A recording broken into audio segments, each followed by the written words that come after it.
সে মল থেকে প্রতিটা জিনিস একটা দুটো নয়, একেবারে 10টা করে বক্স কিনে এনেছে, যাতে তার এই জেদি পিচ্চি বউটার অভিমান চোখের পলকে ধুয়ে মুছে সাফ হয়ে যায়।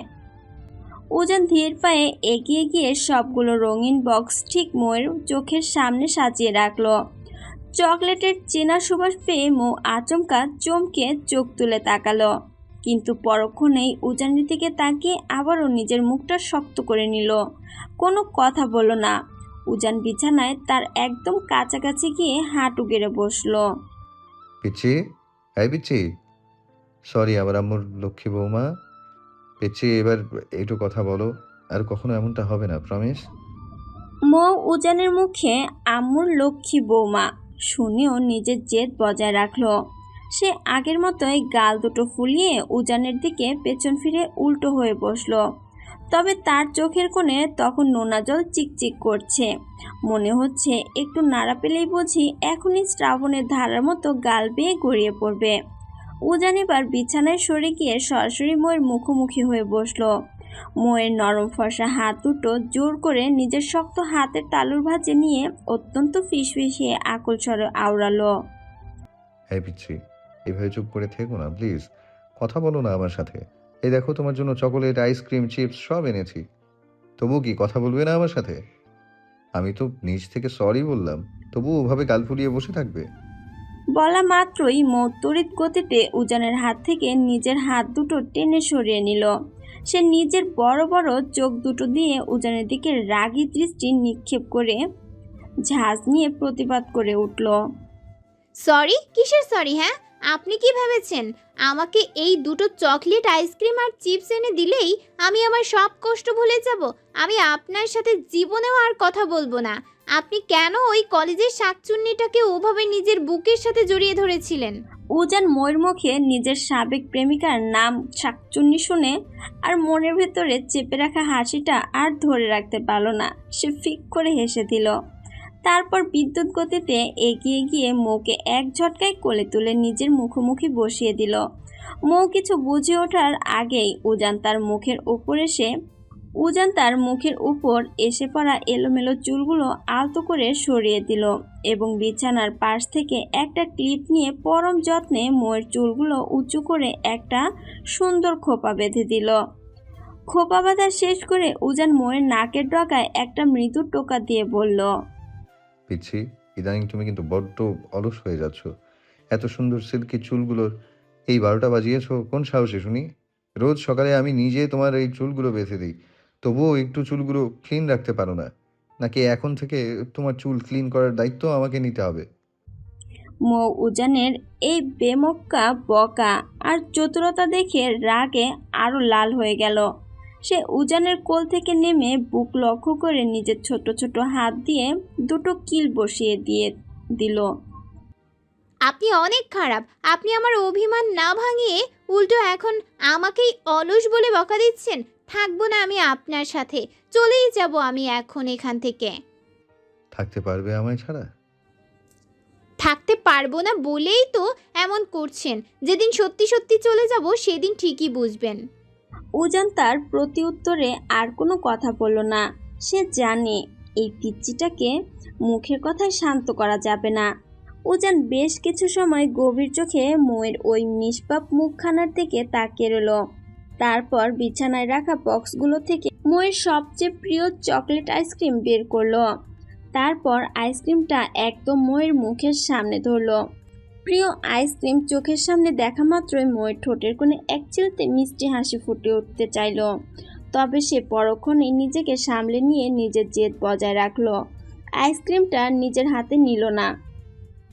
উজান মৌয়ের এই কাণ্ড দেখে মনে মনে নিঃশব্দে হাসলো।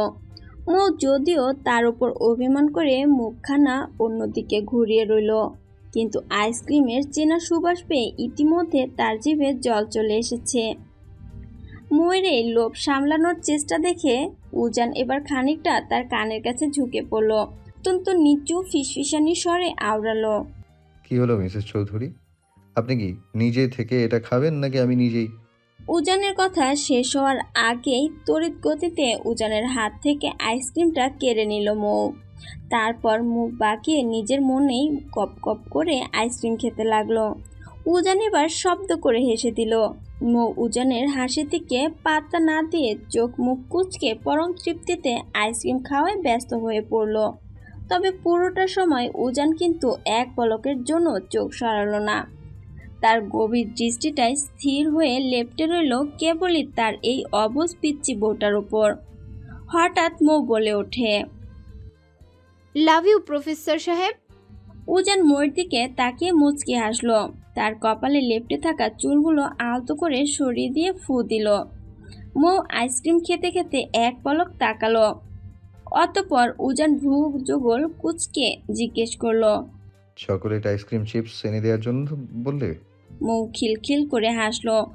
ঠোঁটের চারদিকে লেগে থাকা আইসক্রিম উজানের শার্টে মুছে উত্তর দিল, হায় আল্লাহ, এই মেয়ে দেখি সামান্য চকোলেট আইসক্রিমের জন্য। মৌ খিলখিল করে হাসলো। ঠোঁটের চারদিকে লেগে থাকা আইসক্রিম উজানের শার্টে মুছে উত্তর দিল, হায় আল্লাহ, এই মেয়ে দেখি সামান্য চকোলেট আইসক্রিমের জন্য ভালোবাসি বলে। এই পচাবর, আমি একদমই চকলেট আইসক্রিমের জন্য ভালোবাসি বলিনি। আমার ক্রাশ বর এতগুলো চকলেট আইসক্রিম চিপস এনে দিয়েছে বলে তাকেই বলেছি। আমি আপনার মতো লুচু নই যে বিয়ের আগেই ফষ্টি নষ্টি করি। উজানের মুখটা এক নিমেষে বেলুনের মতো চিপসে গেল। সে মনে মনে এক দীর্ঘশ্বাস ফেলে ভাবল, এই মেয়েটাকে নিয়ে আর পারা যায় না। সব সময় এক অক্ষর বেশি না পড়লে যেন তার পেটের ভাত হজম হয় না। উজান নিজেও এবার একটু মুখ বাঁকিয়ে ময়ের কথার পিঠে উল্টো সুর ধরে খোঁচা দিয়ে বলে উঠল, ফষ্টি নষ্টি করেছি তো ভালোই করেছি। তোমার মতো তো আর হাজার খানেক ছেলের প্রেমে হাবুডুবু খেয়ে বেড়াইনি। মৌ আইসক্রিমটা মুখের কাছে নিয়েই আচমকা থেমে গেল। সে চোখ দুটো বড় বড় করে ফেলল। ছি, আপনি নিজে একটা ছেলে হয়ে আবার আরেকটা ছেলের প্রেমে পড়তে চান? ঘরে আমার মতো এত সুন্দর অপ্সরা বউ থাকতেও নজরটা এত খারাপ কেন আপনার শুনি? নাকি আপনি আসলে একজন গে? ময়ের মুখের ওই মারাত্মক বাকি কথা শেষ হওয়ার আগেই উজান রীতিমতো বিষম খেয়ে চেঁচিয়ে উঠল, just shut up Mrs Chowdhury. তোমায় কি আমি এই এত চকোলেট আইসক্রিম আর চিপসের পাহাড় এনে দিয়েছি আমার সামনে বসে আমারই মুখে মুখে এভাবে তর্ক করার জন্য?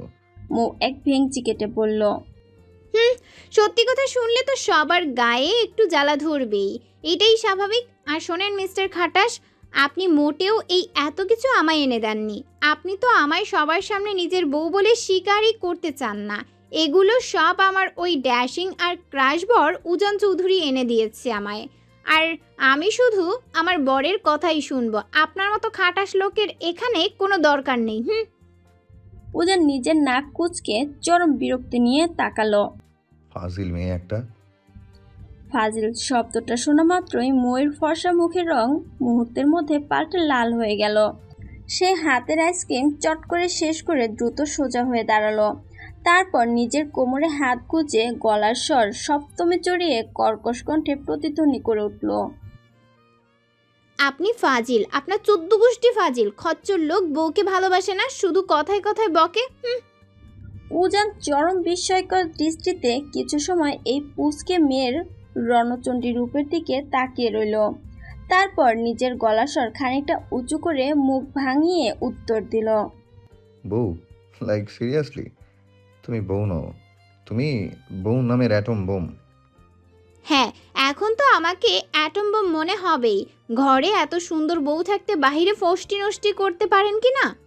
উজান দাঁতে দাঁত চেপে বলে ওঠে, এই ইডিয়েট, তোমার মনে হয় উজান চৌধুরী সত্যি সত্যি বাসার বাইরে ফষ্টি নষ্টি করে? আপনি কি শুধু ফষ্টি নষ্টি করেন, সাথে নাঙ্গিদের সাথে ঘেঁষাঘেঁষি করতে পারেন? তাই এখন বউকে তিতা লাগছে। উজান নিজের কপাল কুঁচকে তাকালো। তারপর নিচু স্বরে জিজ্ঞেস করলো, হোয়াট নাঙ্গি? একটা মেয়ের বয়ফ্রেন্ড বা প্রেমিককে যদি নাং বলতে পারে, তাহলে সেই হিসেবে আপনার ওই শিরিন পেতনি একটা আস্ত নাঙ্গি। উজানের মুখ দিয়ে আর কোনো কথা সরল না। সে শুধু একটা তপ্ত ও দীর্ঘশ্বাস ফেলল। উজানের ওই অসহায় অবস্থা দেখে মোর সঙ্গে সঙ্গে আবারও একটা মুখ ভাঙালো। উজান নিজের ভেতরের সমস্ত রাগ ভুলে এবার নিঃশব্দে হেসে বিছানা থেকে উঠে দাঁড়ালো এবং চলে যেতে হাঁটতে লাগলো। ঠিক তখনই কিছু একটা মনে পড়তেই সে তড়িঘড়ি করে মৌয়ের দিকে ঝুঁকে পড়ল। এই পিচ্ছি, ওয়েট ওয়েট। মৌ উজানের ওই আচমকা গলার আওয়াজে আর ঝড়ের গতিতে এগিয়ে আসায় ভয়ে কেঁপে উঠল। তবে পরক্ষণে নিজেকে সামলে নিয়ে উজান কিছু বুঝে ওঠার আগেই তার শক্ত হাতের কবজিতে নিজের ধারালো দাঁত দিয়ে কষে এক কামড় বসিয়ে দিল। উজান আউচ করে নিজের হাতটা টেনে নিল। মৌ সঙ্গে সঙ্গে দাঁত কটমট করে বলল, খচ্চর লোক একটা, এভাবে হুটহাট চিল্লাচিল্লি করে আমায় ভয় পাইয়ে একদম মেরে ফেলতে চান? উজান নিজের হাতের কামড়ের দাগটার দিকে তাকিয়ে ফু দিতে দিতে বলল, ফাজিল কেমন করে কামড় দিল! ইস, কি ব্যথা! আর তুমি আবার ভয়ও পাও নাকি? আমি তো জানতাম এই দুনিয়ায় তুমি একাই সবার ভয়ের একমাত্র কারণ। কথাটা শেষ হতেই মৌ নিজের বড় বড় চোখ দুটো আরো তীক্ষ্ণ করে উজানের দিকে তাকালো। মুহূর্তের মধ্যে রাগে মৌয়ের পুরো মুখটা একদম লাল টকটকে রক্তবর্ণ ধারণ করলো। বউয়ের ওই রাগী চাহনি দেখে উজান এবার নিজের গলা খাকারি দিয়ে অত্যন্ত মিনমিন স্বরে বিড়বিড় করে আওড়ালো, এমন করে তাকাও কেন? ভয় লাগে তো? মৌ এবার কোনো কথা না বলে একদম ড্যাব ড্যাব করে উজানের চোখের দিকে তাকিয়ে রইল। তা দেখে উজান নিজের চোখ দুটো ছোট ছোট করে নিল, মাথাটা খানিকটা নিচু করে ফিস ফিস করে, অগ্নিকন্যা, প্লিজ এমন করে তাকিও না। সত্যি সত্যি আমার ভয় লাগছে। বাই দ্য ওয়ে, একটা কথা বলো তো, তুমি কিভাবে জানলে জড়িয়ে ধরা মেয়েটি শিরিন? মৌ নিজের ঠোঁট উল্টে বলল, কেন জানবো না? আপনার ওই ফোন থেকে জেনেছি। উজান এবার আকাশ থেকে পড়ার মতো চমকে ওঠে। হোয়াট? তুমি আমার ফোন ঘেটেছো? তুমি কখন আমার ফোন ঘাটলে? মৌ এবার বিছানার ওপর একদম টান টান হয়ে দাঁড়িয়ে উজানের মুখোমুখি হলো। বিছানায় দাঁড়ানোর কারণে আজ সে উচ্চতায় ঠিক উজানের সমকক্ষ হয়েছে, নয়তো মেঝেতে দাঁড়ালে সে বড় জোর উজানের চড়া বুক অবধি পৌঁছতে পারে। মৌ নিজের ঠোঁটের কোণে এক রহস্যময় ও বিজয়ের হাসি ঝুলিয়ে রাখলো। আপনার ওই ফোন তো বাসর রাতের ঠিক পরের দিনই পুরো ঘেটে তছনছ করে ফেলেছি আমি। আপনার কপালটা বড্ড ভালো যে ওই পেতনি শিরিনের কোনো ছবি আপনার গ্যালারিতে ছিল না, নয়তো সেই দিনই আপনাকে কোরবানি দিয়ে দিতাম। খুব ভালো করে মনে রাখবেন মিস্টার প্রফেসর, আপনি এখন আমার বর হয়ে যদি অন্য কোনো নারীর দিকে চোখ তুলে তাকান বা ফ্লার্ট করেন, তবে আপনার ওই সুন্দর চোখ দুটো আমি নিজে টেনে উপড়ে ফেলবো, আর সাথে ওই মেয়েটাকে একদম খুন করে ফেলবো। মুহূর্তের মধ্যে উজান এক হ্যাঁচ কাটানে মৌকে বিছানা থেকে নিজের শক্ত আর চড়া বুকের ওপর টেনে নিল। আচমকা এই কাণ্ডে মৌ বড্ড ভয় পেয়ে নিজের চোখ মুখ শক্ত করে খিচে বন্ধ করে ফেলল। হুট করেই যখন সে অনুভব করলো কারো অত্যন্ত তপ্ত আর ভারী দীর্ঘশ্বাস তার মুখের ওপর আছড়ে পড়ছে, তখন সে নিজের চোখ দুটো পিটপিট করে মেলল। চোখ খুলেই দেখলো উজান তার মুখের এতটাই কাছে ঝুঁকে আছে যে দুজনের নাকের ডগা প্রায় ছুঁই ছুঁই। উজানের এই অতর্কিত ঘনিষ্ঠতা দেখে মৌয়ের বুকের ভেতরে হৃৎপিণ্ডটা যেন বিদ্যুৎ গতিতে লাফাচ্ছে। উজান মৌয়ের চোখের দিকে গভীর দৃষ্টি রেখে হুট করে এক চিলতে বাঁকা হেসে বলে উঠল, তা কয়জনকে মারবেন মিসেস চৌধুরী? আপনার এই হ্যান্ডসাম বরকে যে অনেক মেয়ে নিজের করে চায়। মৌ এবার এক মুহূর্ত দেরি করলো না। সে উজানের কলারটা নিজের ছোট ছোট হাত দিয়ে শক্ত করে চেপে ধরে অত্যন্ত দৃঢ় ও জেদি গলায় উত্তর দিল, যে কয়জনই আপনাকে চাক না কেন, আমি তাদের সবাইকে খুন করব। খুব ভালো করে শুনে রাখুন মিস্টার প্রফেসর, এই মিসেস উজান চৌধুরী নিজের ব্যবহারের একটা সামান্য সুতোও কখনো কারো সাথে শেয়ার করে না, সেখানে আপনাকে তো অন্য কারোর সাথে শেয়ার করার প্রশ্নই ওঠে না। আপনি শুধুই আমার, আর শুধুই আমারই থাকবেন, বুঝতে পেরেছেন? পুচকে বইয়ের মুখে এই প্রথম এমন স্পষ্ট আর তীব্র অধিকার বোধের স্বীকারোক্তি শুনে উজান নিঃশব্দে হাসল। তার বুকের ভেতর এক অন্যরকম ভালো লাগা ছুঁয়ে গেল। সে আলতো করে মৌকে নিজের বুক থেকে ছেড়ে দিল এবং কোনো কথা না বাড়িয়ে শান্ত পায়ে কক্ষ ত্যাগ করলো। উজান রুম থেকে বেরিয়ে যেতেই মৌ নিজের বিছানায় ধপাস করে বসে নিজের মনে খিলখিল করে হেসে উঠল। সে স্পষ্ট বুঝতে পারছে তার এই খাটাস বরটা ইদানিং আর আগের মতো তার উপর খুব একটা বিরক্ত হয় না এবং তার এই পাগলামিগুলো এখন বেশ উপভোগী করে। বিকেলের স্নিগ্ধ ও হালকা মিষ্টি বাতাসের মাঝে একা একা হেঁটে চলেছে মেহের। সামনেই তাদের পরীক্ষা, তাই লাইব্রেরিতে বসে কিছু দরকারি নোটস আর বই কখন যে বিকেল গড়িয়ে গিয়েছে সে বুঝতেই পারেনি। অবশ্য এখন অনেকটা দিন অনেক বড়, সন্ধ্যা হতে এখনো বেশ খানিকটা সময় বাকি আছে। কাঁধে ভারী কলেজের ব্যাগটা ঝুলিয়ে সে ক্লান্তি ভরা পায়ে ধীরে ধীরে পিচ ঢালা রাস্তা দিয়ে হেঁটে চলছে। এই প্রচণ্ড গরমে হেঁটে চলার কারণে তার কপালে বিন্দু বিন্দু ঘাম জমা হয়েছে। অন্য দিনগুলোর তুলনায় আজ গরমটা একটু বেশি পড়েছে। মেহের যখন নিজের মনে হেঁটে যাচ্ছিল ঠিক তখনই হুট করে পাশে কারো এক দীর্ঘ ছায়া আর চেনা উপস্থিতি টের পেল। সে চমকে পাশে ফিরে তাকাতেই দেখে তার ঠিক গা ঘেঁষে হেঁটে চলছে ইফাত চৌধুরী। ইফাতকে এই অসময়ে হুট করে নিজের ঠিক পাশে দেখতে পেয়ে মেহেরের চোখ দুটো বিস্ময়ে বড় বড় হয়ে গেল। ইফাত ময়ের ওই থতমত খেয়ে যাওয়া মুখটা দেখে ঠোঁটের কোণে এক মুচকি হাসি ঝুলালো। তারপর মেহের কিছু বুঝে ওঠার আগেই চোখের পলকে তার কাঁধ থেকে ভারী ব্যাগটা নিজের হাতে টেনে নিল। অতঃপর মেহেরের পায়ে পা মিলিয়ে একদম তাল মিলিয়ে হাঁটতে লাগলো। মেহের চরম অস্বস্তিতে পড়ে এদিক ওদিক তাকিয়ে তোতলামি কণ্ঠে বলে উঠল, আপনি এখানে? আর আমার ব্যাগ এভাবে আপনাকে নিয়ে যেতে হবে না, আমি নিজেই নিজের ব্যাগ ক্যারি করতে পারবো, দিন ওটা। ইফাত মেহেরের কোনো কথা না শুনে সাথে সাথে মাঝ রাস্তায় থমকে দাঁড়িয়ে গেল। সে নিজের জোড়া ভ্রু কুঁচকে গম্ভীর কণ্ঠে জিজ্ঞেস করলো, এই যে মিস মেহের, আমি তোমার চেয়ে বয়সে বড় নাকি তুমি আমার চেয়ে বড়? মেহের মাথা নিচু করে আমতা আমতা করে বলল, আপনি বড়। গুড, তাহলে আমি যা বলবো তুমি ঠিক তাই করবে, কোনো তর্ক করবে না, চুপচাপ হেঁটো।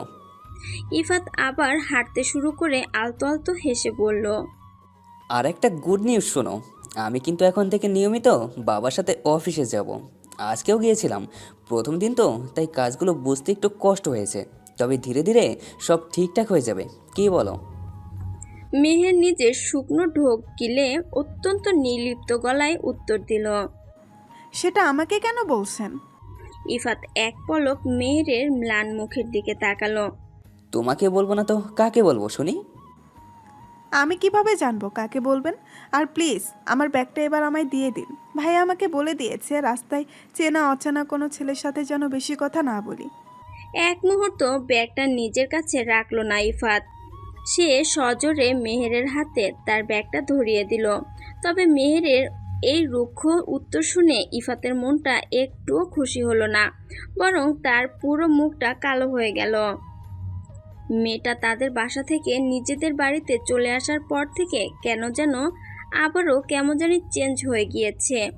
অথচ এই কয়েকটা দিন যখন সে তার বাড়িতে ছিল তখন কত সুন্দর করে হেসে হেসে ইফাতের সাথে কথা বলতো, কিন্তু এখন তার আচরণ একদম ভিন্ন, পুরোপুরি অচেনা। সে আজ সকাল থেকে মেহেরকে কম করে হলেও 20 থেকে 30 বার ফোন করেছে, অথচ মেহের একটা ফোনও রিসিভ করেনি। কেন মেয়েটা তার সাথে এমন অদ্ভুত আচরণ করছে? ইফাত কিছুতেই তার সমীকরণ মেলাতে পারছে না।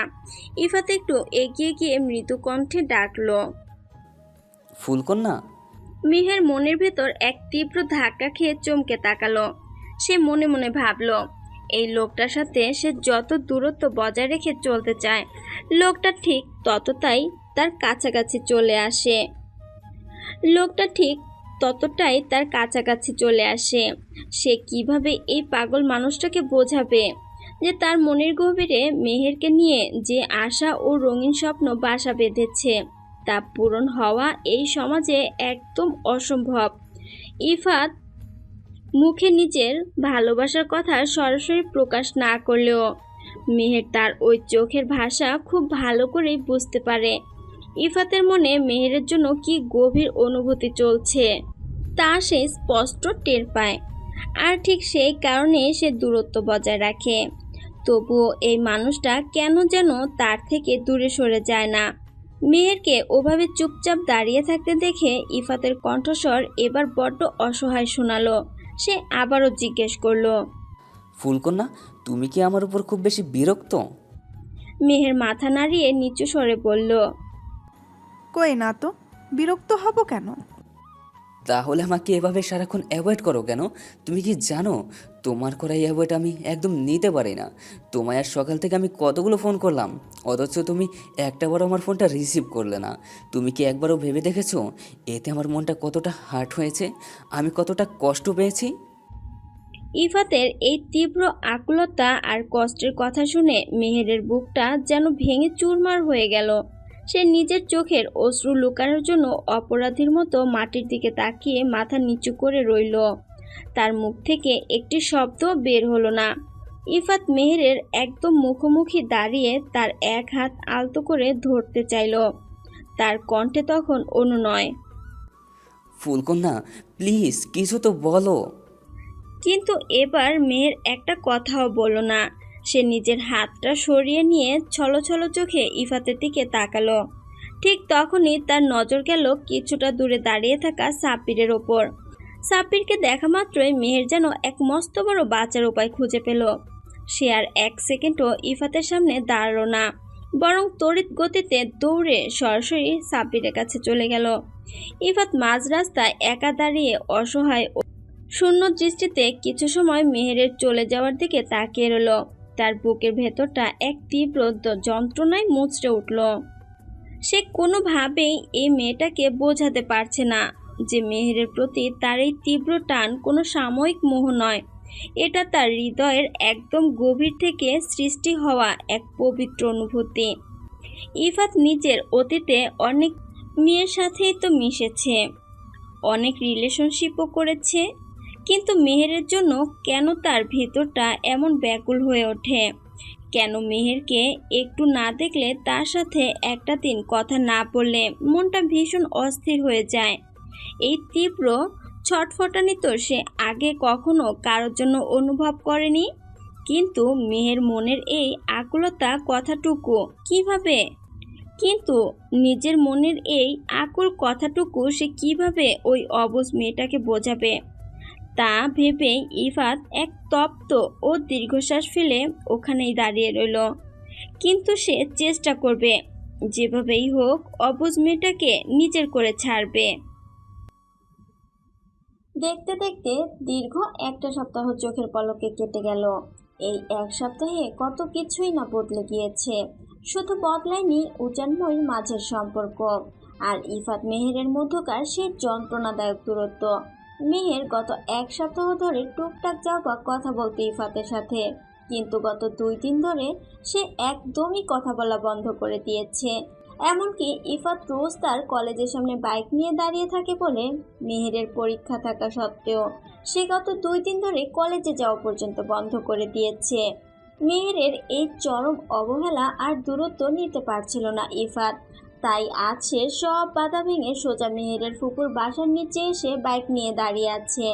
প্রায় 1 ঘন্টা পার হয়ে গেলেও মেহেরের এক পলক দেখার সৌভাগ্য তার হচ্ছিল না। ঠিক তখনই দোতলার বারান্দায় এক হাতে গরম কফির মগ আর অন্য হাতে একটা বই নিয়ে এসে দাঁড়ালো মেহের। সে ছোটবেলা থেকেই ভীষণ বইপ্রেমী, বিশেষ করে বৃষ্টির দিনে কফির মগে চুমুক দিতে দিতে বারান্দায় বসে বই পড়া আর ঝিরঝির বৃষ্টি দেখা তার জীবনের অন্যতম প্রিয় একটা ভালো লাগা। এখন যেহেতু একদম শেষ বিকেল, এই সময় প্রতিদিন মেহেরের ফুপা ফুপি সবাই ড্রয়িং রুমে বসে চা গল্প করেন। কিন্তু আজ সারাদিন ধরে হওয়া ঝিরঝিরে মিষ্টি বৃষ্টির কারণে আবহাওয়া বড্ড ঠান্ডা, তাই বাড়ির সবাই এখন গভীর ঘুমে আচ্ছন্ন। মেহের বারান্দার গ্রিলে হাত দিয়ে নিচের দিকে তাকাতেই আচমকা তার নিজের বাড়ির সামনে ভর বৃষ্টির মাঝে ইফাতকে ওভাবে বাইকের ওপর নিথর হয়ে বসে থাকতে দেখে চমকে উঠল। ঠিক তখনই আকাশের মেঘ ডাকলো এবং বৃষ্টির বেগ কিছুটা বাড়তে শুরু করলো। মেহের দোতলার বারান্দা থেকে চারপাশ দেখে নিয়ে অত্যন্ত নিচু ব্যাকুল স্বরে ডাকলো। এই যে শুনছেন, এই ভর বৃষ্টির মধ্যে ওখানে ওভাবে কেন দাঁড়িয়ে আছেন? কিন্তু ইফাত মেহেরের কথার কোনো উত্তর দিল না। সে নিজের বাইকের হ্যান্ডেলে গালে হাত দিয়ে ঠিক আগের মতোই এক দৃষ্টিতে দোতলার বারান্দার দিকে তাকিয়ে রইল। মেহের ওপর থেকে আরো বার কয়েক তাকে ডাকলো, তবুও ইফাত যেন কানেই তুলল না। মেহের আর কোনো উপায় না পেয়ে নিজের কফি মগ আর বইটা টেবিলে রেখে পা টিপে টিপে সিঁড়ি পেয়ে ধীরে ধীরে নিচে নেমে এলো। সদর দরজার কাছে এসে সে আবারও ইফাতকে ডাক দিল। এই যে আপনার কি হয়েছে বলুন তো? এভাবে বৃষ্টির মধ্যে দাঁড়িয়ে ভিজছেন কেন? ভেতরে আসুন। এবার ইফাত নিজের বাইক থেকে নেমে এক নীরব ও পাথরের দৃষ্টি নিয়ে হেঁটে এসে মেহেরের একদম সামনে এসে দাঁড়ালো। তবে সে মেহেরের ফুপুর বাসার সীমানার ভেতরে পা রাখলো না, বাইরে বৃষ্টির মাঝেই দাঁড়িয়ে রইল। মেহের তার দিকে একরাশ রাগের দৃষ্টি নিয়ে তাকিয়ে আছে, অথচ ইফাতের মধ্যে সেই রাগের কোনো বিন্দুমাত্র ভ্রুক্ষেপ নেই। মেহের নিজের জোড়া ভ্রুকুচকে ক্ষিপ্ত গলায় জিজ্ঞেস করলো, কি হলো? কথা বলছেন না কেন? এই বৃষ্টির মধ্যে এভাবে দাঁড়িয়ে থাকার মানে কি? ইফাত নিজের ভেজা মুখটা মুছে অত্যন্ত স্বাভাবিক ও শান্ত গলায় উত্তর দিল। তোমার জন্য। কিন্তু ইফাতের এই ছোট ও সহজ উত্তর শুনে মেহেরের মন বিন্দুমাত্র খুশি হতে পারল না। সে ভেবেছিল নিজে থেকে দূরত্ব বজায় রাখলে, ফোন না ধরলে হয়তো ইফাত এক সময় তার থেকে দূরে সরে যাবে। কিন্তু এই জেদি লোকটা আজ সরাসরি তাদের বাসার নিচে এসে হাজির হয়েছে। সে খানিকটা রাগান্বিত হয়ে বলল, আমার জন্য মানে? আমি কি আপনাকে একবারের জন্য বলেছি যে আপনি আমাদের বাসার নিচে এসে এইভাবে দাঁড়িয়ে থাকবেন? হ্যাঁ। ইফাত বৃষ্টির মাঝে মেহেরের চোখের দিকে তাকিয়ে তপ্ত হেসে বলল। তুমি তো এটাও বলনি যে এখানে এভাবে দাঁড়িয়ে থাকবো না। মেহের ইফাতের মতো জেদি এই ছেলের কথা শুনে এক দীর্ঘ ও তপ্ত নিঃশ্বাস ফেলল। আকাশের মেঘ যেন আজ তাদের মনের কথার সাথে তাল মিলিয়ে ডাকছে। বৃষ্টির গতি ধীরে ধীরে আরো বাড়তে লাগলো, কিন্তু তবুও ইফাত এক চুলও নড়ল না। এতে মেহের এবার বেজায় চটে গিয়ে চেঁচিয়ে উঠল। আরে আপনি পুরো ভিজে যাচ্ছেন তো, ভেতরে আসুন। এভাবে আর কিছুক্ষণ দাঁড়িয়ে থাকলে নির্ঘাত জ্বর চলে আসবে আপনার। ইফাত এবার মেহেরের মুখের দিকে এক অদ্ভুত দৃষ্টিতে তাকিয়ে ফিসফিসিয়ে বলে ওঠে। আমার কবে হবে? ইফাতের এই কথার আগাগোড়া কিছুই মাথায় ঢুকলো না মেহেরের। সে কপাল কুঁচকে অবাক হয়ে জিজ্ঞেস করলো, কি বললেন? বৃষ্টির ভারী পানি ইফাতের ভেজা চুল ছুঁয়ে কপাল পেয়ে তার ধারালো নাকের ডগা দিয়ে নিচে গড়িয়ে পড়ছে। সে এক দীর্ঘ নিঃশ্বাস ফেল। সে মেহেরের এই অবুঝ চাহনি দেখে স্পষ্ট বুঝতে পারল তার পাঠানো শত শত মেসেজের একটাও এই মেয়েটি আজ পর্যন্ত খুলে দেখেনি। দেখলে অন্তত এই মুহূর্তে এই প্রশ্নটা করতো না।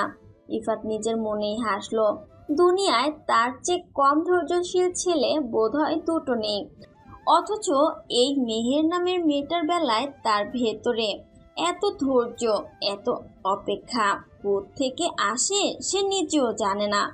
ভালোবাসা বোধহয় আসলেই মানুষকে এভাবে বদলে দেয়। ইফাত এবার নিজের ভেজা চোখ দুটো সোজা তুলে মেহেরের চোখের মণিকোঠায় স্থির করলো।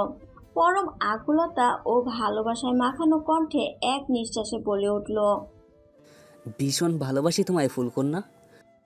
ইফাতের মুখ থেকে এই একটা শব্দ শোনা মাত্রই মেহেরের পায়ের তলার মাটি যেন এক নিমেষে সরে গেল। সে পুরো স্তব্ধ ও নিথর হয়ে দাঁড়িয়ে রইল। সে নিজের স্বপ্নেও কখনো ইফাতের কাছ থেকে এত বড় একটা প্রশ্নের মুখোমুখি হবে তা আশা করেনি। সে ভেবেছিল কোনো এক দূর ভবিষ্যতে হয়তো এমন পরিস্থিতির সৃষ্টি হতে পারে, কিন্তু সেই কাঙ্ক্ষিত ও ভয়ানক দিনটি যে এত তাড়াতাড়ি আসবে তা মেহেরের কল্পনারও বাইরে ছিল। সে নিজের শুকনো ঢোক গিলে মনের ভেতরের তীব্র কাঁপনটা লুকিয়ে মুখখানা যতটা সম্ভব শক্ত করে কঠিন করে বলল, কি বললেন আপনি? ইফাত এবার মেহেরের এক হাত নিজের ভেজা হাতের মুঠোয় নিয়ে পরম আকুতিতে নিয়ে আওড়ায়। তোমায় আমি প্রেমিকা নয়, বউ করে ঘরে তুলতে চাই ফুলকন্যা। বিয়ে করবে আমায়? ইফাতের এই সরাসরি বিয়ের প্রস্তাবে মেহেরের বুকের ভেতরটা যেন এক মস্ত বড় ভূমিকম্পে কেঁপে উঠল।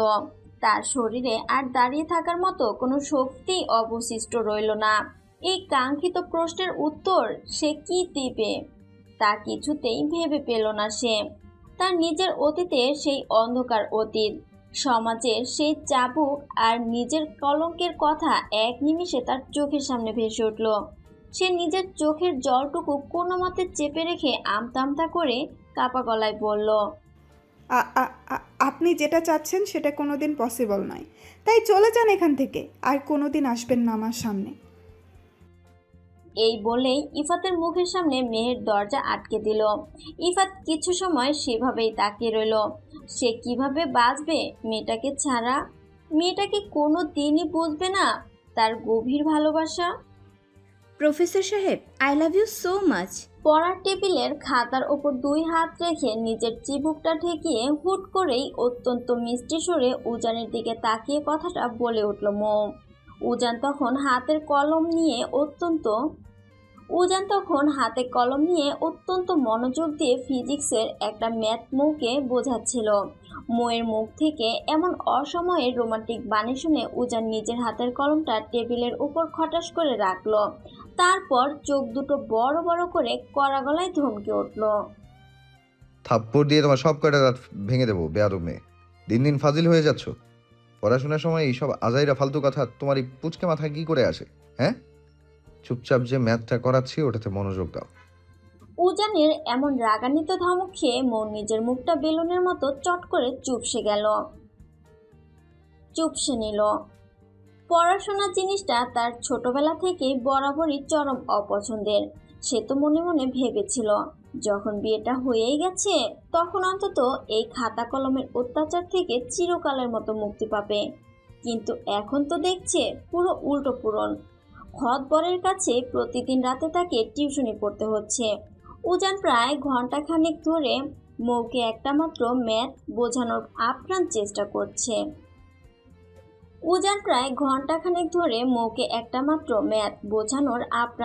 করছে। কিন্তু এই অবুঝ মেয়েটার মাথায় ফিজিক্সের সূত্র যেন কিছুতেই ঢুকতে চাইছে না। এই নিয়ে উজান যতবার বকাঝকা করছে মৌ ততবারই উল্টো কোনো না কোনো কথা বলে উজানকে আরো রাগিয়ে তুলছে।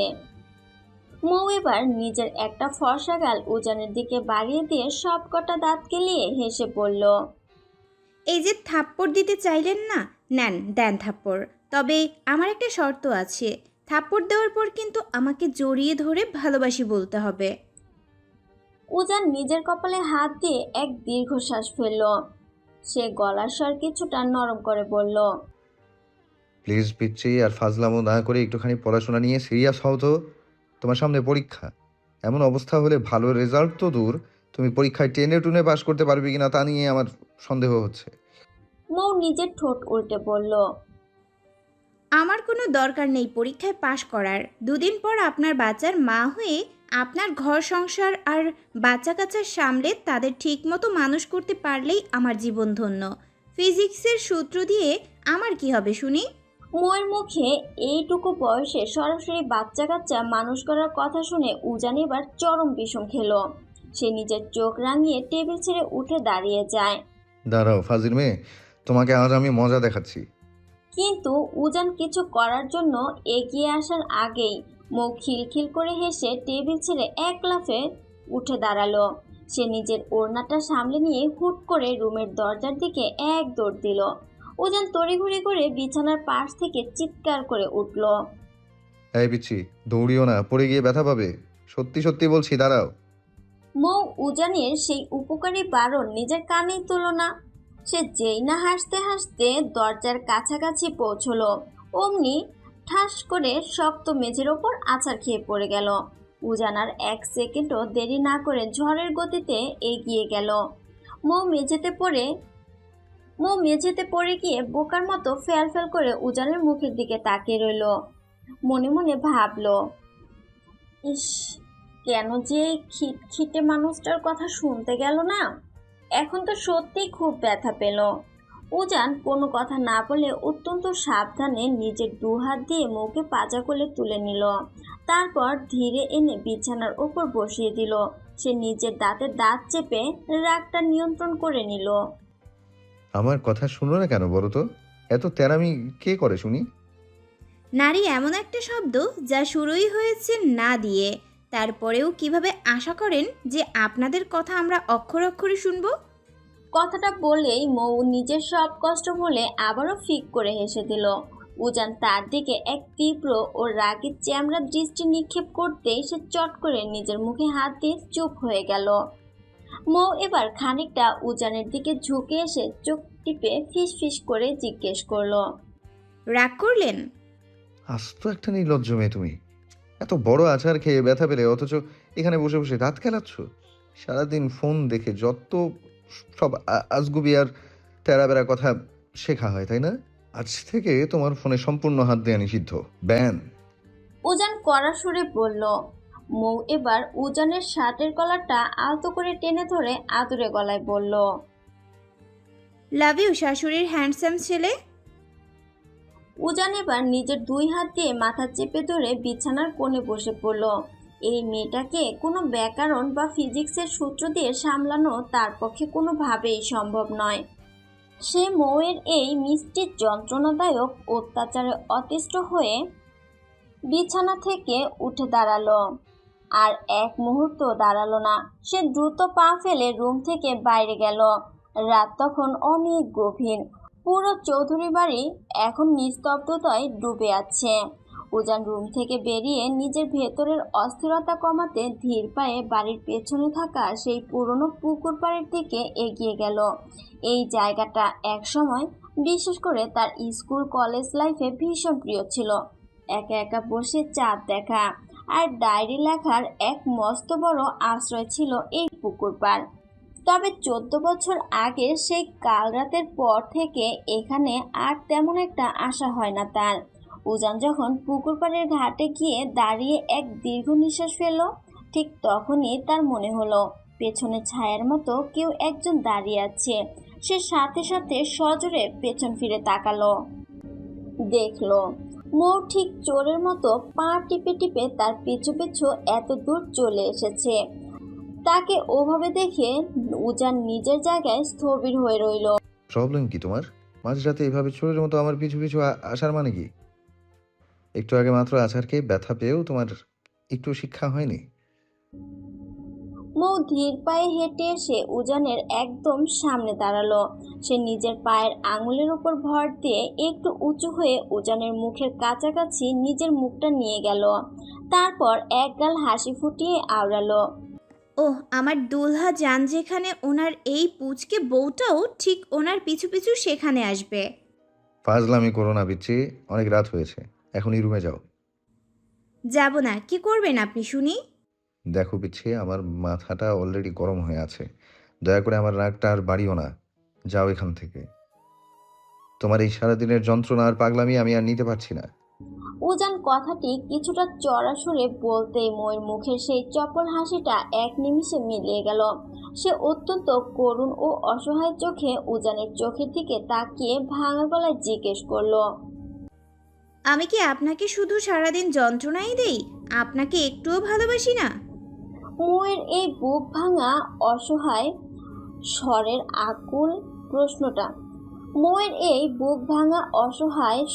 আকুল প্রশ্নটা উজানের কানে কোনো এক তীব্র বজ্রপাতের মতো গিয়ে বাজতে লাগলো।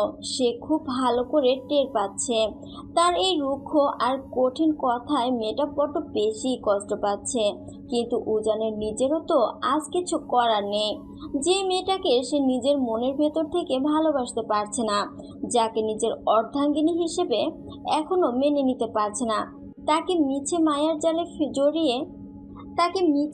জালে জড়িয়ে নিজের দিকে টেনে এনে ভবিষ্যতে আরো গভীর কোনো আঘাত দিতে চায় না সে। আর ঠিক সেই কারণেই সে ময়ের সাথে সব সময় এমন রুড আর রুক্ষ বিহেভিয়ার করে। কিন্তু এই অবুঝ মেয়েটা তো সেই গভীর সমীকরণ বোঝে না। উজান নিজের মনের সমস্ত আবেগ পাথর চাপা দিয়ে ময়ের ছলো ছলো চোখের দিকে তাকিয়ে অত্যন্ত শীতল ও দৃঢ় গলায় বলে উঠল, কিন্তু আমার তোমার এই সস্তা ভালোবাসার বিন্দুমাত্র প্রয়োজন নেই। উজান চৌধুরীর লাইফে আজ শুধু তুমি কেন, কোনো নারীর কোনো জায়গার প্রয়োজন নেই। উজান চৌধুরী নিজের অতীতে একাই বাঁচতে শিখেছে আর চিরকাল একাই বাঁচতে পারে। তার লাইফে কোনো মানুষের সান্নিধ্যের প্রয়োজন নেই। আর না কারো ভালোবাসার দরকার আছে। আমি এই ভালোবাসা শব্দটাকে পৃথিবীর সবচেয়ে বেশি ঘৃণা করি।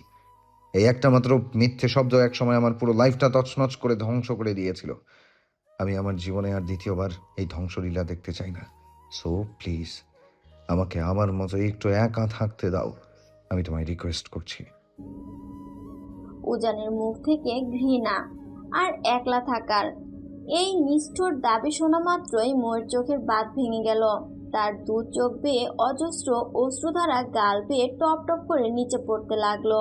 সে এক পা এগিয়ে এসে উজানের শার্টের বুকটা খামচে ধরে অত্যন্ত ব্যাকুল ও কাঁদতে কাঁদতে ডুকরে উঠল। কিন্তু আমার যে আপনাকে চাই চাই প্রফেসর সাহেব, শুধুই আপনাকে চাই। আমার এই জীবনে আমি সারা জীবন আপনার ওই শক্ত বুকটার আলিঙ্গনে আবদ্ধ থেকে, কিন্তু আমার যে আপনাকে চাই চাই প্রফেসর সাহেব, শুধুই আপনাকে চাই। আমার এই জীবনে আমি সারা জীবন আপনার ওই শক্ত বুকটার আলিঙ্গনে আবদ্ধ থেকে নিজের শেষ নিঃশ্বাসটুকু ত্যাগ করতে চাই। আপনার এই পাথুরে মনের ভালোবাসায় আমি নিজেকে রাঙাতে চাই। এই মৌ চৌধুরীর নামটা শুধুমাত্র উজান চৌধুরী নামক মানুষটাতে পরিপূর্ণ হতে চায়। আমি আপনাকে ছাড়া আর কিচ্ছু বুঝি না। কথাগুলো বলতে বলতে মুখ কান্নায় ভেঙে পড়ল। সে যে এই নিষ্ঠুর মানুষটার একটুখানি ভালোবাসার জন্য বড্ড বেশি কাঙাল। তাকে ঘিরেই তো সে নিজের জীবনের সবটুকু সুন্দর স্বপ্ন বুনে ফেলেছে, একটা সুখের সংসার গড়ে তুলতে চেয়েছে। ঠিক তখনই উজান মোয়ের খুব কাছাকাছি ঝুঁকে এলো। উজান নিজের কণ্ঠ গম্ভীর করে অত্যন্ত কর্কশ কণ্ঠে আওড়ালো, শোনো মেয়ে, তুমি নিজের মনে মনে যেটা চাও বা যে স্বপ্ন দেখছো তা উজান চৌধুরীর জীবনে কোনোদিনও পসিবল নয়। বিগত কয়েকটা দিনে আমি তোমার সাথে একটু ভালো বিহেভ করেছি বা চকোলেট এনে দিয়েছি, তার মানে এই নয় যে আমার এই শক্ত মনে তোমার জন্য কোনো গভীর ফিলিংস বা ভালোবাসা কাজ করে। ওটা শুধুমাত্র আমার দায়িত্ববোধ ছিল, অন্য কিছু নয়। এই উজান চৌধুরী দেখিয়ে দেবে সে কোনো নারীর মায়া বা ভালোবাসা ছাড়াও চিরকাল একাই বেঁচে থাকতে পারে। সো নিজের এই দয়া মায়া করে অন্য কোথাও গিয়ে দেখাও। উজানের এই চরম শেষ বাক্যটি মোয়ের বুকের তীরের মতো এসে বিঁধল। উজানের এই চরম শেষ বাক্যটি মোয়ের বুকে তীরের মতো এসে বিঁধল। মোয়ের হাত পায়ের সমস্ত শক্তি যেন নিমিষেই হারিয়ে গেল। বুকের ভেতরটা এক অজানা আশঙ্কায় ধড়ফড় করে উঠল। চোখ দুটো থেকে অনবরত নোনা জল গাল বেয়ে গড়িয়ে পড়তে লাগলো। সে তো নিজের মুখ ফুটে আগেই বলেছিল সে বড় অভাগী, বড্ড বেশি ভালোবাসার কাঙাল সে। তবুও কেন প্রতিদিন এই একটি মানুষের দেওয়া কথার তীব্র আঘাতে তাকে এভাবে তিল তিল করে পড়তে হয়? দুনিয়ার সব কষ্ট সে মুখ বুজে সহ্য করতে পারলেও এই একটি মানুষের দেওয়া সামান্যতম অবহেলাও যে তার সহ্য ক্ষমতার বাইরে। ভীষণ ভালোবাসে সে এই পাথুরে মনের মানুষটাকে। তাকে ঘিরেই তো নিজের মনের গহীনে একটা পরিপূর্ণ ঘর বাঁধার রঙিন স্বপ্ন বুনেছে সে। অনন্তকাল শুধু তাকেই ভালোবেসে যেতে চায়, কিন্তু তার এই পবিত্র স্বপ্ন কি কোনোদিনও পূর্ণ হবে না? সে কি কোনোদিনও ঠাঁই পাবে না প্রফেসর উজান চৌধুরীর হৃদয়ের মণিকোঠায়? উজান আর একটি সেকেন্ডও সেখানে দাঁড়ালো না। নিজের নিষ্ঠুর গন্তব্যের দিকে পা বাড়িয়ে অন্ধকারের মাঝে হারিয়ে গেল। মৌ পূর্বের ন্যায় নিথর পাথরের মতো নিস্পন্দন হয়ে ওখানেই দাঁড়িয়ে রইল। কিন্তু পরক্ষণেই এক তীব্র যন্ত্রণায় তার বুকটা মোচড় দিয়ে উঠল। যন্ত্রণার তীব্র বেগ সহ্য করতে না পেরে সে ওখানেই শক্ত মেঝের ওপর লুটিয়ে পড়ল। বুকটা যেন ফেটে যাচ্ছে তার। অথচ মোয়ের ওভাবে মাটিতে লুটিয়ে পড়ে যাওয়ার পরেও উজান একবারের জন্য পেছন ফিরে তাকালো না। কত শত রঙিন স্বপ্ন বুনেছিল মৌ, অথচ সেই স্বপ্নের প্রাসাদ আজ এক নিমিষে ভেঙে চূর্ণ বিচূর্ণ হয়ে গেল। সে মেঝেতে বসেই চাতক পাখির মতো তৃষ্ণার্ত চোখে উজানের চলে যাওয়ার পাথরের দিকে তাকিয়ে রইল। সে মেঝেতে বসে চাতক পাখির মতো তৃষ্ণার্ত চোখে উজানের চলে যাওয়ার পথের দিকে তাকিয়ে রইল। ভালোবাসার তখন বুঝি এমনই ভয়ানক হয়? সে আজ বুঝতে পারছে। লোকটার এই সামান্য রুক্ষ কথাতেই তার বুকটা এভাবে ভেঙে যাচ্ছে। অথচ 14 বছর আগে যখন শিরিন ওনাকে ধোঁকা দিয়েছিল তখন ওনার ঠিক কতটা কষ্ট হয়েছিল, কতটা যন্ত্রণার পাহাড় বুকে চেপে মানুষটা আজও বেঁচে আছে। কিছুক্ষণ পর মৌ নিজের চোখের জলটুকু মুছে অত্যন্ত ক্লান্ত ও ধীর পায়ে নিজের রুমের দিকে হেঁটে গেল। নিস্তেজ ও অবশ শরীরটা বিছানার এক কোণে এলিয়ে দিল সে। তবে প্রতিদিনের মতো আজ আর সে উজানের ব্যবহৃত বালিশটার দিকে হাত বাড়ালো না। মানুষটাকে জড়িয়ে ধরে ঘুমানোর সেই চিরচেনা অভ্যাসটা আজ সে জোর করে চেপে রাখলো। আজ থেকে সে একাই ঘুমানোর অভ্যাস করবে। কিন্তু এই কঠিন চেষ্টায় সে কতটুকু সফল হবে তা কেবল উপরওয়ালাই জানে। যে মানুষটা তার সামান্য ছোঁয়াতেই বিরক্ত হয় তাকে অন্তত মৌ আর নিজে থেকে যে জ্বালাতন করতে যাবে না। প্রায় ঘন্টাখানেক পর উজান অত্যন্ত শান্ত পায়ে রুমে প্রবেশ করলো। ভেতরে ঢোকা মাত্রই এক অদ্ভুত ও থমথমে শূন্যতা এসে গ্রাস করলো তাকে। প্রতিদিন রুমে ঢুকলেই যে মেয়েটা প্রজাপতির মতো ডানা মেলে তার চারপাশটা মুখরিত করে রাখত, আজ সে বড্ড নিশ্চুপ। উজানকে একটু হার্ট করার জন্যই হয়তো আজমো রুমের সব মেইন লাইট অফ করে রেখেছে, কেবল একটা ছোট ডিম লাইট জ্বালানো। সেই ডিম লাইটের লাল নীল আর সবুজ আলোর মিশ্রণে পুরো রুমটা এক মায়াবী আলো আধারিতে আলোকিত হয়ে আছে। উজান ধীর পায়ে বিছানার দিকে এগিয়ে গেল। মৌয়ের একদম পাশে বসে তার শান্ত ঘুমন্ত মুখখানি দিকে তাকিয়ে আনমনে ফিসফিসিয়ে বলে উঠল, I am really sorry Mrs Chowdhury, আপনাকে আমি হার্ট করতে চাইনি। তবে আমাকে নিয়ে আপনার ঘর বাঁধার স্বপ্ন যে আমি পূরণ করতে পারবো না। সারা জীবন আমি আপনাকে আগলে রাখবো কথা দিলাম, তবে ভালোবাসতে পারবো না। উজান খেয়াল করলো অতিরিক্ত কান্নার ফলে মৌয়ের চোখ মুখ একদম ফুলে লাল হয়ে আছে, এমনকি সেই পায়েও। তার বড্ড মায়া হলো। সে ড্রয়ার থেকে একটা পেন কিলার স্প্রে এনে মৌয়ের সেই ব্যথাপ্রাপ্ত পায়ে আলতো করে স্প্রে করে দিল এবং নিজের 2 হাত দিয়ে পরম যত্নে মালিশ করে দিতে লাগলো। সে নিজের এই ছন্নছাড়া ও অভিশপ্ত জীবনে কোনো নারীকে জড়াবে না বলেই তো দীর্ঘ এতগুলো বছর নিজের মাতৃভূমিতে পা রাখেনি। কোনোদিন কোনো নারীকে আপন করতে পারবে না বলেই সে বিয়ের মতো পবিত্র শব্দটাকে সারা জীবন এড়িয়ে চলেছে। অথচ আজ পরিবারের নেওয়া একটা ভুলের কারণে এই নিষ্পাপ পুচকে মেয়েটাকে তার পাশে এসে কতই না কষ্ট পেতে হচ্ছে। উজান মালিশ শেষ করে মৌয়ের মুখের দিকে তাকানোর জন্য যেই না একটু কাছে এগিয়ে গেল, আর ঠিক তখনই ঘুমের ঘোরে সজোরে নিজের পা চালিয়ে উজানের বুক বরাবর এক মস্ত বড় লাথি বসিয়ে দিল মৌ। উজান সামলাতে না পেরে একদম ছিটকে বেড থেকে নিচের মেঝেতে ধপাস করে পড়ে গেল। মেঝেতে পড়ে গিয়েও কিন্তু উজান একটুও রাগ করলো না, বরং নিজের বুকের ওপর হাত রেখে আনমনে হেসে উঠল। এটা তো তার এই পিচ্চি বিড়াল বাচ্চার রোজকারের কাণ্ড। ঘুমের ঘরে প্রতিদিন রাতে তাকে বউয়ের হাতের চড় আর পায়ের লাথি খেতেই হয়। তবে কপাল ভালো, আজ পর্যন্ত সে বিছানা থেকে নিচে পড়ে যায়নি। আজই প্রথম রেকর্ড হলো। অথচ এই অবুঝ মেয়েটা নিজেই জানে না সে গভীর ঘুমের ঘরেও তার এই গম্ভীর প্রফেসর বরটাকে কতটা ভালোবাসায় আর অত্যাচারে জ্বালাতন করে রাখে। অবশ্য এতে উজান বিন্দুমাত্র বিরক্ত হয় না, বরং এক অদ্ভুত সুখ অনুভূতি তার ভেতর কাজ করে।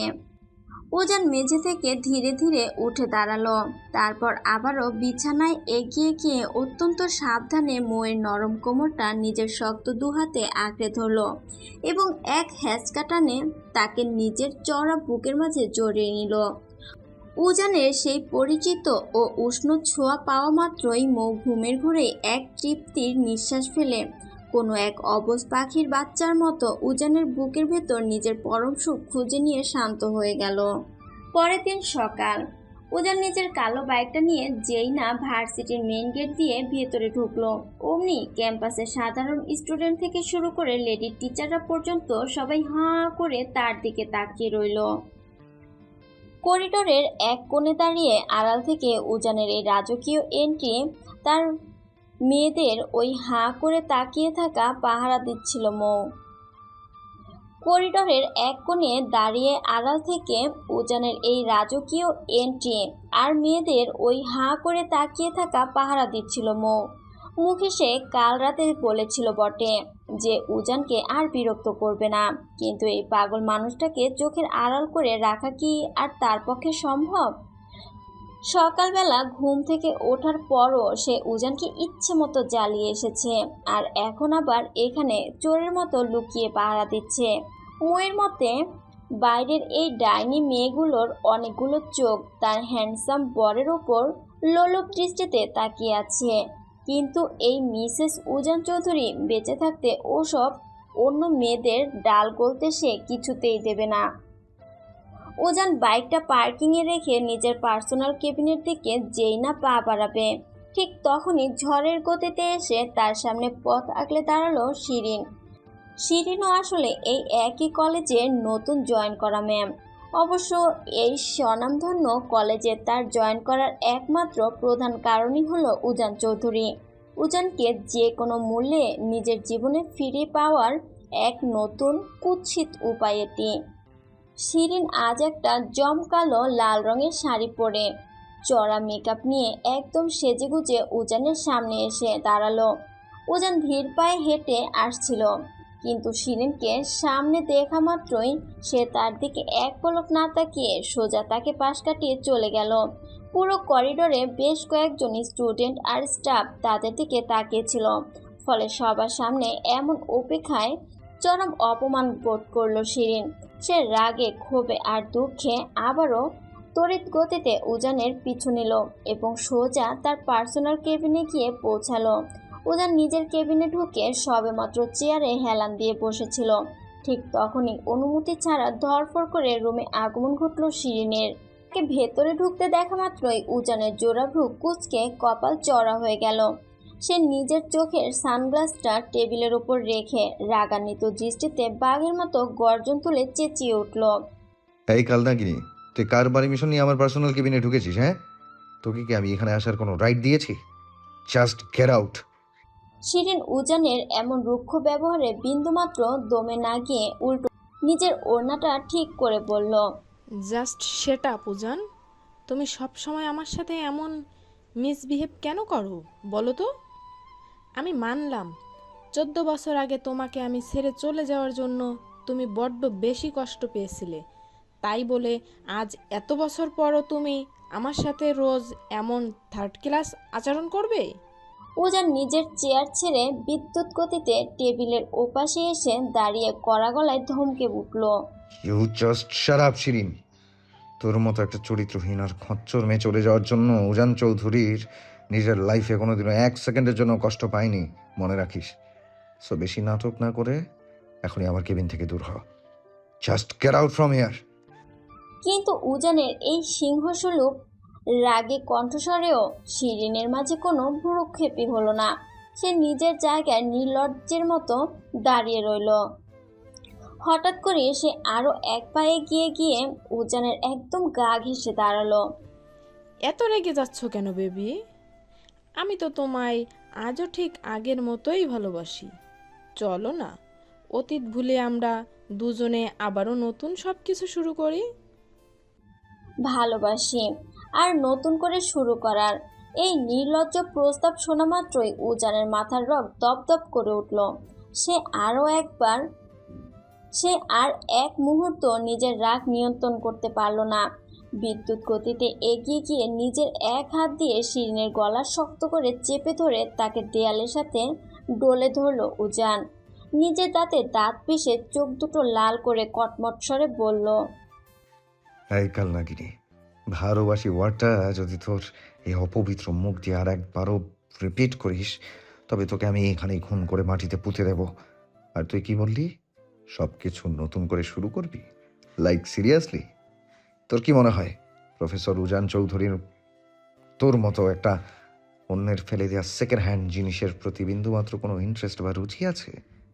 উজান শিরিনের মুখের একদম কাছে নিজের মুখটা নিয়ে তীব্র উপহাসের সুরে আবারও আওড়ালো।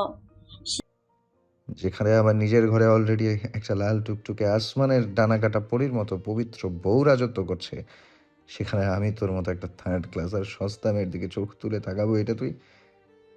ওই এটা তোর ওই গোবর ভরা মাথায় কিভাবে ভাবলি শুনি?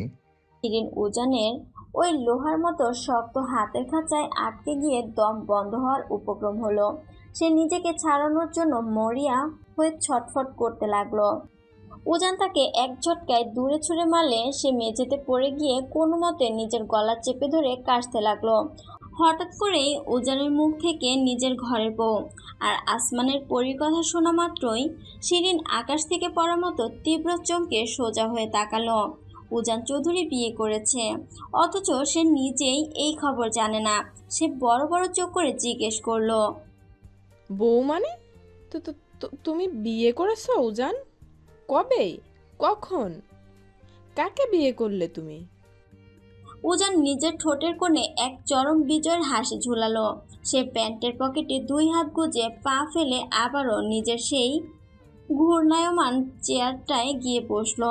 তারপর নিজের ব্ল্যাক সানগ্লাসটায় স্টাইল করে চোখে পড়তে পড়তে ঘড়ির দিকে তাকিয়ে জবাব দিল, আজ থেকে ঠিক 21 দিন 17 ঘন্টা 34 মিনিট এবং 11 সেকেন্ড আগে।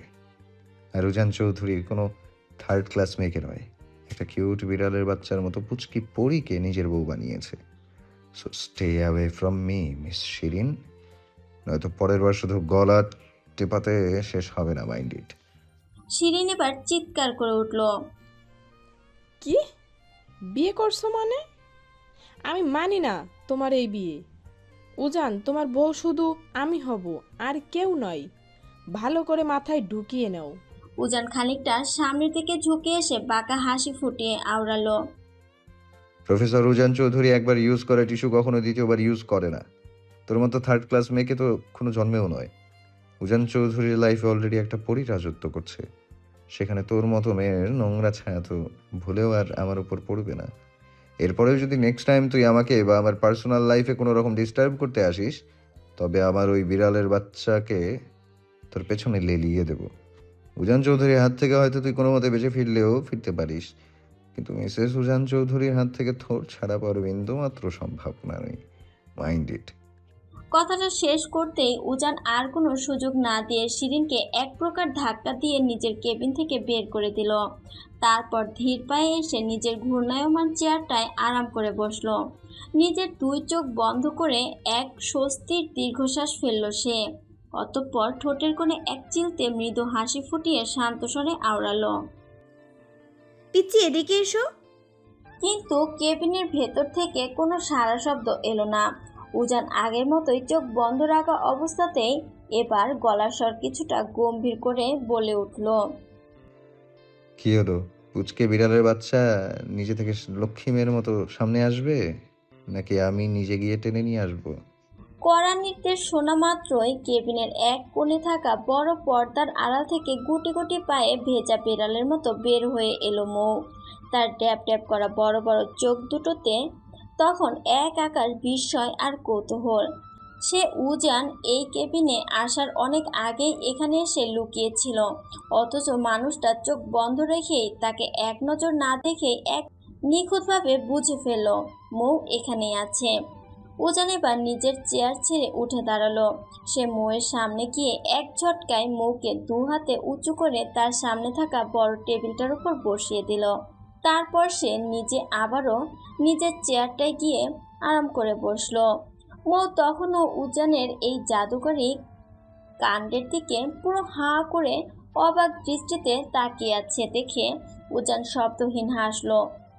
মৌ এবার অত্যন্ত মিনমিন স্বরে জিজ্ঞেস করলো, আচ্ছা প্রফেসর সাহেব, আপনি কিভাবে বুঝলেন যে আমি ওই পর্দার আড়ালে লুকিয়ে আছি? তুমি যে শুধু এখানে লুকিয়ে রয়েছো, উজান চৌধুরী কেবল ততটুকুই জানে না। তুমি যদি আমার নজর থেকে 10 মাইল দূরেও থাকো না, তবুও কোনো রকম দ্বিধা ছাড়াই উজান চৌধুরী বলে দিতে পারবে তার এই পুচকি বউটা সেখানে বসে বসে কি কি ফাজলামো করছে। মৌ এবার উজানের চোখের দিকে নিজের গভীর দৃষ্টি স্থির করলো। অত্যন্ত আকুল ও নরম সুরে প্রশ্ন করলো, প্রফেসর সাহেব, আপনি তো আমায় একটুও ভালোবাসেন না, তাহলে কেন আমায় এবার উজানের চোখের দিকে নিজের গভীর দৃষ্টি স্থির করলো, অত্যন্ত আকুল ও নরম স্বরে প্রশ্ন করলো। প্রফেসর সাহেব, আপনি তো আমায় একটুও ভালোবাসেন না, তাহলে কেন আমার প্রতিটা আগমন আপনি আগে থেকেই টের পেয়ে যান? কেন আমাকে সব সময় আগলে রাখেন? কেন আমার কষ্টে আপনিও কষ্ট পান? ময়ের মুখে ভালোবাসার ওই অবুঝ প্রশ্নটা শোনা মাত্রই উজানের মুখের সেই চতুর হাসি এক নিমিষে উধাও হয়ে গেল। সে গভীর গলায় মনে করিয়ে দিল। গতকাল রাতের কথাগুলো তুমি এত তাড়াতাড়ি ভুলে গেলে মিসেস চৌধুরী?